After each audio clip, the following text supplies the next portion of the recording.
అందరం కలిసేద్దాం. వసుదేవసుతం దేవం కంసచానూరమర్దనం దేవకీ పరమానందం కృష్ణం వందే జగద్గురుం. గురుర్బ్రహ్మా గురుర్విష్ణు గురుర్దేవో మహేశ్వర గురు సాక్షాత్ పరబ్రహ్మ తస్మై శ్రీ గురవే నమః. ముఖ్యంగా ఇప్పుడు మనం ఈరోజు మన ఒక భగవద్గీత మన నిత్య జీవితంలో అత్యవసరమైనటువంటిది. ఎందుకంటే మన ఒక నిత్య జీవితంలో ప్రతి సమయంలో ప్రతి క్షణంలో మనకు అవసరమై ఉన్నది, కానీ తీయడం లేదు.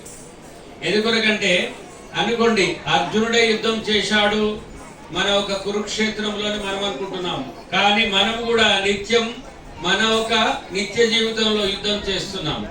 ఒక ఉదాహరణగా మనం తీసుకున్నట్లయితే మన ఒక కొత్తగా పెళ్ళైనటువంటి ఒక దంపతులు ఉన్నారు. వాళ్ళ ఒక భార్య అంటది నన్ను సినిమాకి తీసుకుపోమని, వాళ్ళ ఒక తల్లి అంటది వద్దని. అతడు ఏం చేయాలి? తీసుకపోకపోతే భార్యతో బాధ, తీసుకెళ్తే తల్లితో బాధ. ఇది యుద్ధమే. అట్లాగనే సమయానికి మన ఒక ఏదైతే డ్యూటీలో లేదా ఉద్యోగంలో ఆఫీసులో అతనికి సమయానికి వదిలిపెట్టరు. భార్యనేమో సినిమా టికెట్ తీసిపెట్టింది. అతడు ఉద్యోగం చూడాలన్నా భార్య మాట వినాలన్నా ఆ సమయంలో కూడా యుద్ధం జరుగుతూనే ఉంటుంది. అట్లాగనే సత్యానికి అసత్యానికి యుద్ధం జరుగుతూనే ఉంటుంది. అలాగనే మన నిత్య జీవితంలో మంచి మార్గంలో వెళ్ళాలా చెడు మార్గంలో వెళ్ళాలా అనేటువంటి యుద్ధం నిత్యం జరుగుతూనే ఉంటుంది. కాబట్టి ఇలాంటి యొక్క విపత్కర పరిస్థితుల్లో కూడా మనకు మార్గదర్శనం చేసి మన వెంట ఉండి మనకు నడిపించేది భగవద్గీత. కనుక ఇది 5000 సంవత్సరాల పూర్వం మార్గశిర శుద్ధ ఏకాదశి నాడు శ్రీకృష్ణుడు కురుక్షేత్రంలో యుద్ధ సమయంలో అర్జునుడికి బోధించాడు. అయితే ఎప్పుడైతే అర్జునుడు విన్నాడో ఆ సమయంలో అతనికి ఒక సంశయం వస్తుంది. ఏం సంశయం వస్తుందంటే, నేను యుద్ధ సమయంలో వచ్చిన తర్వాత నేను ఇప్పుడు చేయవలసిన నా కర్తవ్యం ఏమిటి? ఒక్క 2 నిమిషాలు. ఈ శివాని ఆర్ట్స్ అసోసియేషన్ మీకు సుపరిచితులు, మనకు మేకప్ వేసినటువంటి శివాని ఆర్ట్స్ అసోసియేషన్ అధ్యక్షులు మీకు ఒకసారి కరచాలనం చేయడానికి విచ్చేస్తున్నారు పరమేశ్వర్ గారు. ఈ కార్యక్రమాలన్నిటికీ ముఖ్య వారికి కృష్ణన్నకు అభినవ సంబంధం ఉంది. ఎందుకంటే కృష్ణన్న కూడా మేకప్ వేసినటువంటి మహానుభావుడు ఈ పరమేశ్వరు.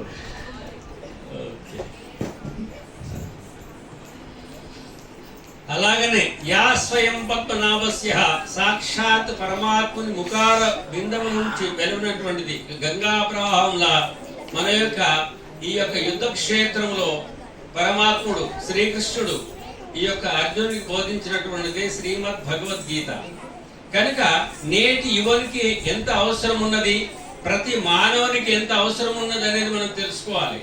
మనకు తెలియకుండానే దానిపైన ఎన్నో కామెంటరీ చేస్తుంటాము, ఎన్నో ఆఖ్యానాలు చేస్తుంటాము. కానీ తెలిసి చేస్తే మంచిది, తెలియక చేస్తే పొరపాటు అవుతుంది. ఎందుకంటే మన ఒక భగవద్గీత చిన్నప్పటి నుంచే చదువుకోవాలి. ఎందుకు చదువుకోవాలంటే కొందరు ఏమంటారంటే 60 సంవత్సరాలే చదవాలని అంటాడు. 60 సంవత్సరాలే ఉంటాడో పోతాడో ఎవరికి తెలుసు? ఒకటి. రెండవది, జీవించడానికి మార్గదర్శనం కావాలి, కానీ అయిపోయినాక ఎవరికి మార్గదర్శనం కావాలండి? కనుక చిన్న వయసులోనే వాళ్ళు కనుక ప్రహ్లాదుడు చిన్నప్పుడే ప్రహ్లాద నారద పరాశర పుండరీక వ్యాసాంబరీష శుక శవనక భీష్మదాల్వాన్ ఋతుమాంగద అర్జున వశిష్ఠ విభీషణాది పుణ్యాన్ ఇమాన్ పరమ భాగవతాన్ స్మరామి అంటే ప్రహ్లాదుడు చిన్న వయసులోనే ఈ యొక్క భక్తిని సాధించాడు. అలాగనే ధ్రువుడు కూడా చిన్నప్పుడే భక్తిని సాధించాడు. కనుక ప్రతి వాళ్ళు కూడా చిన్నప్పుడే ఈ యొక్క భక్తిని సాధించారు, కానీ ఆఖరి సమయంలో సాధించిన వాళ్ళు ఎవరు లేరు. అదే విధంగా అర్జునుడు కూడా యువకుడే. మన గీత బోధించినప్పుడు కృష్ణుడు కూడా యువకుడే. కనుక వాళ్ళే యువకులైనప్పుడు మనకు అవసరం లేదా? ఎందుకంటే ప్రతి జీవితంలో క్షణం మనకు యుద్ధం జరుగుతూనే ఉంటుంది. ఆ యుద్ధంలో మనం ఎలా వెళ్ళాలనే మార్గదర్శనమే మన యొక్క శ్రీమద్ భగవద్గీత.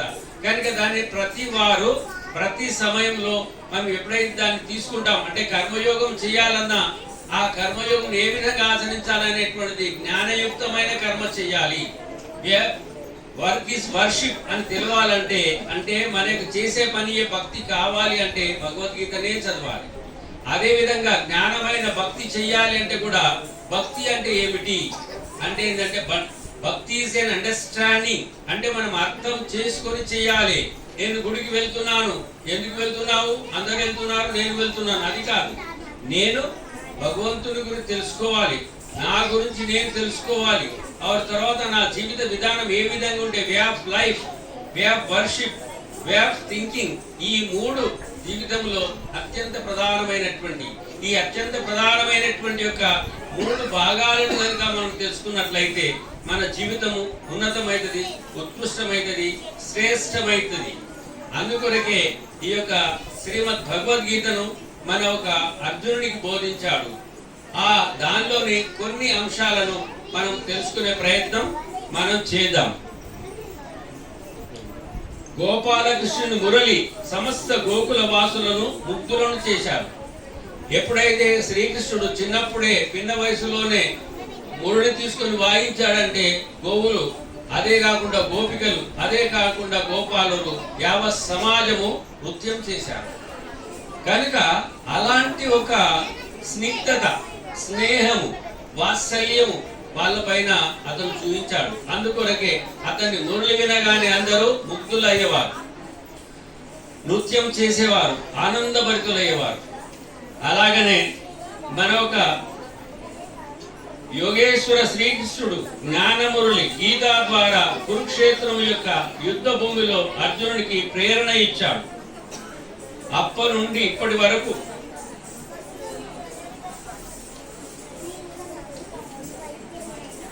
అనేకమైన జిజ్ఞాసులకు, భక్తులకు, కర్మయోగులకు, ఋషులకు, సంతులకు, సమాజ సేవకులకు మార్గదర్శనం చేసినాడు. కృష్ణస్తు భగవాన్ స్వయం మానవ జీవితాలకు మార్గదర్శనం చేస్తూ ఉన్నాడు. జీవన మనగా యుద్ధం. అందుకే యుద్ధ క్షేత్రములో గీత అర్జునుని ఆధారంగా మన అందరికి బోధించాడు. అంటే ఏదైనా ఒక ఆధారం కావాలి. ఏ విధంగా అయితే మన ఆవు నుండి పాలు తీసుకోవాలంటే మధ్యన ఏం కావాలి? దూడ కావాలి. ఆ దూడ పంపిన తర్వాతనే ఆవు నుండి మనకు పాలు వస్తాయి. అదే విధంగా జ్ఞానము మనకు రావాలంటే అర్జునుని ఆధారంగా కృష్ణుని ద్వారా మనకు జ్ఞానాన్ని పొందగలిగాం.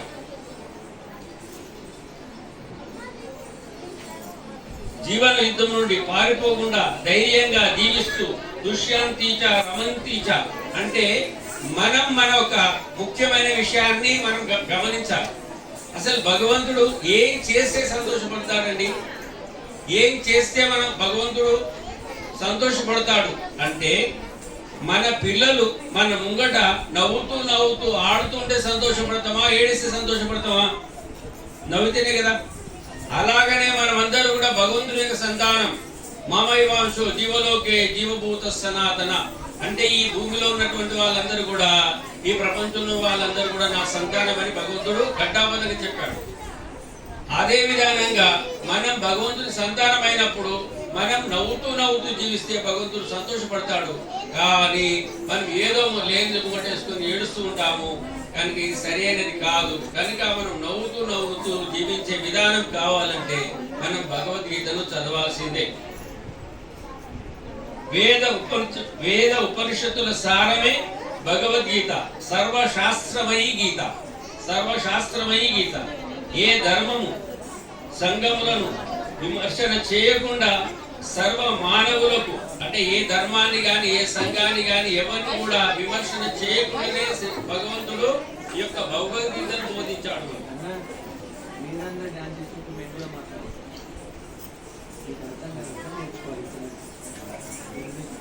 అయితే మన ఒక ఎంతో మనకు మార్గదర్శించాడు, కానీ అతను నమ్రతతో ఋషిభిర్ బహుదా గీతం అంటే నేను చెప్పలేదు ఈ గీతను, ఋషులు ఎన్నోసార్లు చెప్పారు, దాన్ని మళ్ళీ నేను గుర్తు చేశానన్నాడు. నేను చెప్పినా అని భగవంతుడు భగవద్గీతలో చెప్పలేదండి. ఏం చెప్పాడు? మన ఋషులు ఎన్నోసార్లు చెప్పారు, దానినే మీకు మరలా నేను చెప్తున్నాను, మరలా నేను గుర్తు చేస్తున్నాను అన్నాడు. ఇది నమ్రత అంటారు. అదే విధానంగా గీత మన తల్లితో సమానం, ఎవరు సరిపోరు. తల్లి వేరే గ్రంథాలు మంచి అయినా తల్లి కావు. Gita is not the Bible of Hinduism, but it is the Bible of all humanity. అంటే అందరి మానవుల కొరకు చెప్పబడ్డది ఈ యొక్క భగవద్గీత. కేవలం మన భారతదేశంలో ఉన్న మానవులకి కాదు, కేవలం హిందువుల కొరకే కాదు, ప్రపంచంలో ఎక్కడెక్కడైతే మానవులు ఉన్నారో వాళ్ళ జీవితం బాగుండాలంటే ఈ యొక్క భగవద్గీత అవసరమై ఉన్నది. అందుకే సర్వశాస్త్రమయీ గీత అన్నారు. మన గీత విశ్వధర్మ గ్రంథం. అందుకొరకే 70 నుంచి 80 లాంగ్వేజ్ల వరకు కూడా ఇది తర్జుమా చేయబడింది. లాంగ్వేజ్ లో ఇది మన ఒక ప్రింట్ అయినది, మన ఒక భగవద్గీత. అదే విధానంగా ధర్మక్షేత్రే కురుక్షేత్రే సమవేతాయుత్సవ అంటే మన ఒక ధర్మక్షేత్రంలో ఉన్నటువంటి ఒక నా సంతానం కౌరవ పాండవులు ఏ విధంగా ఉన్నారు అని మన ఒక ధృతరాష్ట్రుడి యొక్క కోరిక. అంటే ఈ యొక్క ధర్మక్షేత్రంలో వెళ్ళిన తర్వాత పాండవులు మంచి వాళ్ళు కాబట్టి వాళ్ళే మన యుద్ధాన్ని మానుకున్నారా అని ఆయన యొక్క ఆపేక్ష. అర్జునుడు కరుణ, ప్రేమ, తాతలు, గురువులు, సోదరులు, బంధువులు వగైరా వాళ్ళందరినీ నేను చంపి ఏం చేయాలి అని అతని ఆలోచన వచ్చారు. అందుకే మొదటి అధ్యాయం పేరింది అర్జున విషాద యోగము. అర్జున విషాద యోగము. మనం ఏడిస్తే దుఃఖం అంటున్నాడు, అర్జునుడు ఏడిస్తే యోగం అంటున్నాడు, విషాదం అంటున్నాడు. అంటే ఏమిటి దీనిలో ఉద్దేశం? మనము మన సంసారం కొరకు, ఇల్లు కొరకు, మన కొరకు మనం ఏడుస్తున్నాం. కానీ అర్జునుడి యొక్క వేదన, అర్జునుడి యొక్క బాధ ఏమున్నదంటే నేను కనుక తాతలను, తండ్రులను, బావలను, బావమర్దులను ఇలాంటి వాళ్ళందరినీ కనుక ఒకవేళ సంహారం చేసినట్లయితే నేను భగవంతుడు దూరం అవుతుందని బాధతో అతడు ఏడ్చాడు. అందుకొరకే నకాంక్షే విజయం కృష్ణ నచరాజ్యం సుఖానిచ కిన్నో భోగే జీవితేనవా. నాకు రాజ్యం గాని రాజ్య సుఖం గాని ఇవన్నీ నాకు ఏం అవసరం లేదు, అందుకే నేను ధనుష్ బాణాన్ని నేను కింద వేస్తున్నానని మన ఒక అర్జునుడు భగవంతునితో చెప్పాడు. అందుకే 2వ అధ్యాయంలో మన ఒక ఈ విధంగా మనం ఎందుకంటే తక్కువ సమయంలో మనం ఎక్కువ తెలుసుకునే ప్రయత్నం చేయాలనేటువంటి ఉద్దేశంతో మనం ఈ యొక్క 1వ అధ్యాయంలో కొంచెం తెలుసుకున్నాము. అదే విధానంగా 2వ అధ్యాయంలో ముఖ్యమైన కొన్ని అంశాలను మనం తెలుసుకునే ప్రయత్నం చేద్దాం.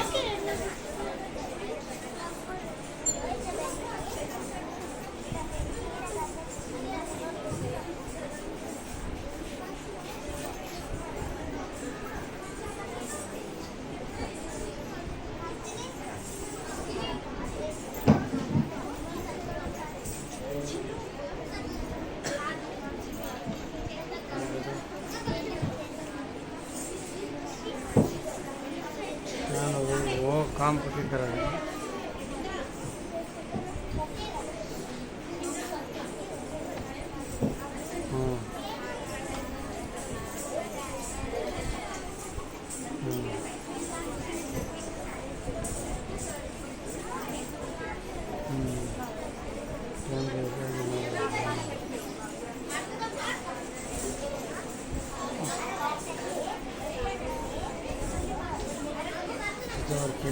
రెండవ అధ్యాయంలో భగవంతుడు చెప్పాడు అర్జునుడికి, అశోచ్వానో శోచస్వం ప్రజ్ఞావాదాంచ భాషసే గతాసూంచ నాను శోచంతి పండిత.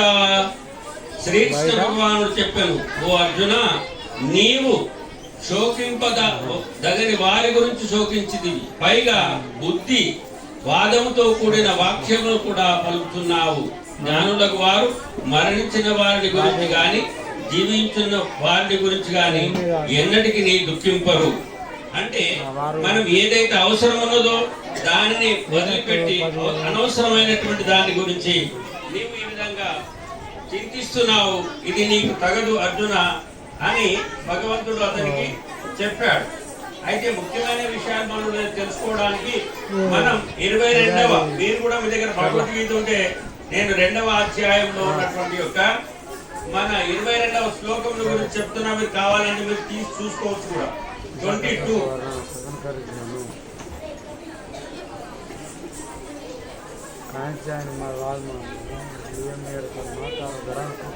వాసాంసి జీర్ణాని యథా విహాయ నవాని గృహ్ణాతి నరోపరాని తథా శరీరాని విహాయ జీర్ణ అన్యాని సంయాతి నవాని దేహి.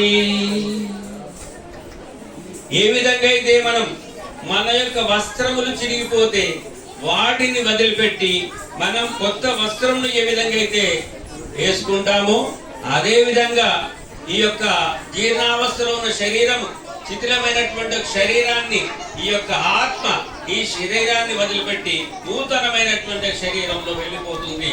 మనం ఏ విధంగా అయితే కొత్త వస్త్రం వేసుకున్నప్పుడు సంతోషంగా ఉంటామో అలాగనే ఈ శరీరం వదిలిపెట్టినప్పుడు కూడా సంతోషంగా ఉండాలి. మరణించేది ఈ శరీరం, ఆత్మ కాదు అనేటువంటి ఆత్మజ్ఞానం తెలిసినటువంటి వాళ్ళు దుఃఖింపరు.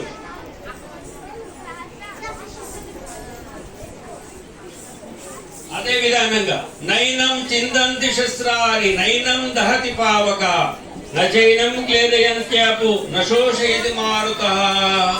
అంటే ఆత్మ ఎలాంటిది, ఆత్మ యొక్క స్వరూపం ఏంటిది, ఆత్మ ఏ విధంగా ఉంటుంది అని మనం తెలుసుకునే ప్రయత్నం చేస్తున్నాం. అంటే ఆత్మ అస్త్ర శస్త్రముల చేత ఛేదింపబడదు. అంటే ఏ ఒక్క అస్త్రముల చేత గాని దాన్ని ముక్కలు ముక్కలుగా చేయలేము. అస్త్ర శస్త్రముల చేత ఆత్మ ఛేదింపబడదు, అగ్ని చేత కాల్చబడదు, నీటి చేత తడపబడదు, వాయువు చేత ఆగ్వేయబడదు. కనుక అది నాశనం కానటువంటిది, సర్వకాలంలో ఎందు ఉండున్నటువంటిది ఆత్మ. ఆత్మకు మరణం లేదు, శరీరానికి మాత్రమే మరణం ఉన్నది. అక్షేద్యోయ యమదాహ్యోయ అక్లేద్యో శోషయేవచ నిత్య సర్వగత సచలోయం సనాతన. ఈ ఆత్మ ఛేదింపబడజాలదు, దహింపబడజాలదు, తడుపబడజాలదు, ఎండింపబడజాలదు. నిత్యుడు, సర్వవ్యాపి, స్థిరస్వరూపుడు, నిశ్చలుడు, పురాతనుడు.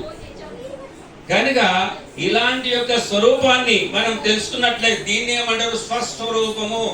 అంటే తాను ఆత్మస్వరూపం కానీ దేహస్వరూపం కానీ కాదు అని తెలుసుకునేది ఆత్మజ్ఞానం అంటారు. అందుకొరకే ఈ యొక్క ఆత్మజ్ఞానం తెలుసుకున్నటువంటి వాడు నిశ్చలంగా, స్థిరంగా ఉండగలుగుతాడు.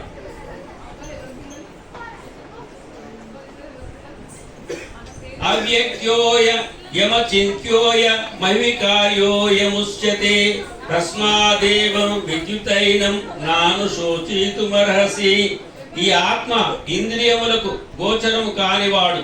అంటే మన ఒక కళ్ళతోని గాని, చెవులతోని గాని, జ్ఞానంతోని గాని ఏదైతే వీటికి అందనటువంటి వాడు, గోచరం అంటే కనబడడు.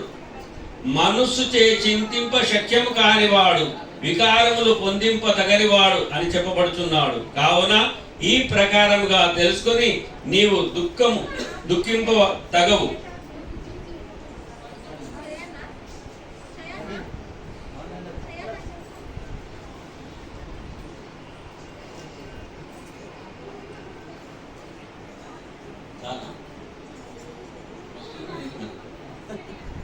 జాతస్య హి ధ్రువో మృత్యుం ధ్రువం జన్మ మృతస్య చ తస్మాత్ పర్యార్యేతే నత్వం శోచితమర్హసి.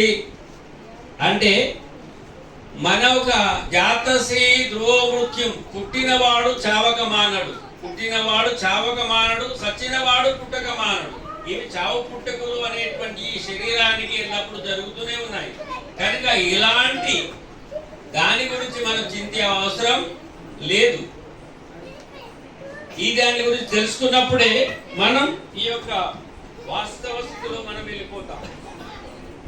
అట్లాగనే ముఖ్యమైన ఒక స్థితప్రజ్ఞ లక్షణం గురించి తెలుసుకొని మనం పూర్తి చేద్దాం. ఎందుకంటే మిగతా విషయం కూడా మనం పారాయణ కూడా చేసేది ఉన్నది, వాళ్ళు కూడా రెడీగా ఉన్నారు. కనుక స్థితప్రజ్ఞ లక్షణం గురించి తెలుసుకొని మనం ఈ యొక్క విశ్లేషణ ఆపేద్దాం.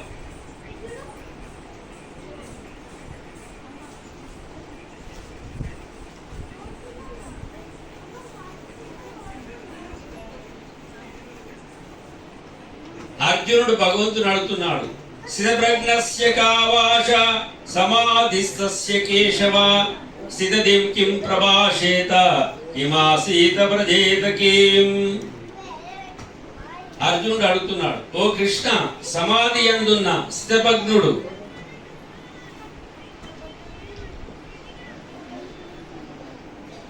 జీవన్ముక్తుని యొక్క లక్షణం ఏమిటి?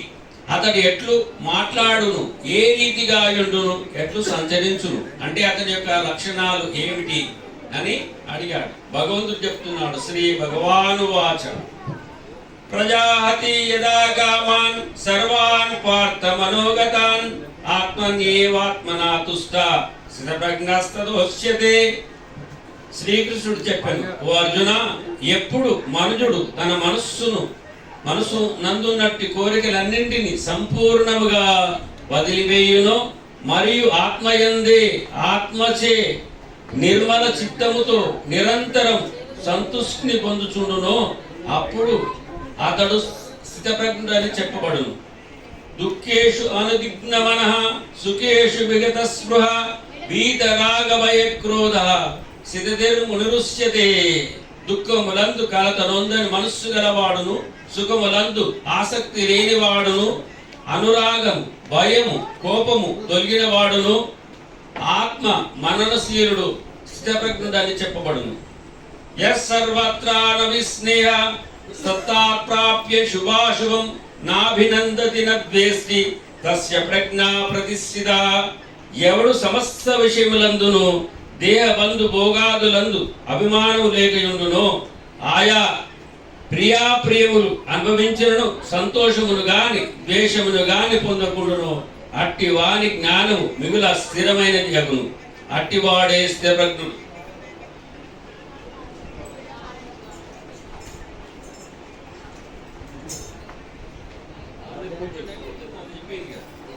యదా సంహారతే చాయం కూర్మో జ్ఞానీవ సర్వశ ఇంద్రియార్థేభ్య తస్య ప్రజ్ఞా ప్రతిష్ఠిత. తాబేలు తన అవయములను లోనికి ముడుచుకోనట్లు యోగి ఎప్పుడు తన ఇంద్రియార్థములకు విషయముల నుండి సర్వత్రా వెనుక మరల్చుకొనునో అప్పుడు అతని జ్ఞానము మిగుల స్థిరమైనదగును. అంటే తాబేలు ఏ విధంగా ఉంటుందంటే, అది పైన చిప్ప ముడుచుకున్నప్పుడు కాలు చేతులు లోపల ఉన్నప్పుడు దాని మీద రాయి పెట్టినా ఏం కాదండి. కానీ కాలు కానీ చేయి కానీ చాలా సున్నితంగా ఉంటుంది. ఒక చిన్న రాయి ముక్కతో కొట్టినా అది ప్రాణం వెళ్ళిపోతుంది. అందుకే జాగ్రత్తగా ఉంటుంది. అదే విధంగా మన ఇంద్రియాలను కూడా ఎప్పుడు ఎక్కడ వాడుకోవాలో అప్పుడు మాత్రమే వాడుకోవాలి. తర్వాత వాటిని మనం జాగ్రత్తగా వినియోగం చేసుకోవాలి. విషయా వినివర్తంతే నిరాహారస్య దేహినః రసవర్జ్యం రసోప్యస్య పరం దృష్ట్వా నివర్తతే. శబ్దాది విషయములను స్వీకరింపునట్టి జీవులకు ఆ విషయములు తొలుచున్నవే కాని వాని గురించి వాసన పోటు లేదు. పరమాత్మను దర్శించి నచో ఆ వాసన విషయములతో పాటు తొలగిపోవచ్చున్నది. ఏతతో ఇష్యపి కౌంతేయ పురుషస్య విపశ్చితః ఇంద్రియాని ప్రవాతీని అరంతి ప్రసవం మనః. ఓ అర్జున, ఇంద్రియములు మహాశక్తివంతములైనవి. ఏలాగైనా ఆత్మావలోకను కొరకు యత్నించుచున్నట్టి విద్వాంసుడగు మనుజుని యొక్క మనస్సును కూడా అవి బలాత్కారముగా లాగుకొని పోవుచున్నవి. తాని సర్వాణి సంయమ్య యుక్త ఆసీత మత్పరా వశే యస్యేంద్రియాని తస్య ప్రజ్ఞ ప్రతిష్ఠిత. ఆపేద్దాం ఇంకా కొంచెం ఉన్నది, మళ్ళీ ఒకసారి మళ్ళీ కలిసినప్పుడు మిగతా విషయాన్ని పొడిగిద్దాం. ఎందుకంటే సమయ అభావం వల్ల మనం దీన్ని ఆపేస్తున్నాం. మళ్ళీ ఎప్పుడైనా కలిసినప్పుడు దీన్ని ముందుకు తీసుకెళ్దాం.